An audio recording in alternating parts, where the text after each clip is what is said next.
Welcome. First family பிரச்சனை அப்படின்னா ஒரு டிஸ்கஷன், 2 பேருமே உட்காந்து பேசி ஒரு தீர்வு அப்படிங்கிறது கிடைக்கும், கிடைக்காதையும் போகலாம். ஃபஸ்ட்டு பேசுங்க. பேசுனா தான் ஒரு சொல்யூஷன் கிடைக்கும். அதில் அந்த பேசுகிறப்ப வாக்குவாதங்கள் வரலாம், சண்டை வரலாம், அது 2வது பட்சம். பேசினா தான் நம்ம என்ன மைண்டில் இருக்கிறோம், அவங்க என்ன மைண்டில் இருக்கிறாங்க அப்படிங்கிறது தெரியும்.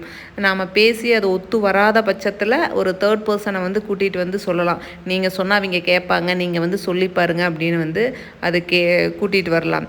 இல்லை இந்த மாதிரியெல்லாம் பேசாமையே டைரெக்டாக எடுத்தோன்னையுமே தேர்ட் பர்சன்கிட்ட போய் நீங்கள் பேசுங்க அப்படின்னு சொல்கிறது அது தப்பான செயல். ஏன்னா நம்ம ஃபேமிலி பிரச்சனையை வெளியே கொண்டு போகிறது அப்படிங்கிறது ஒரு சேமான விஷயந்தான்.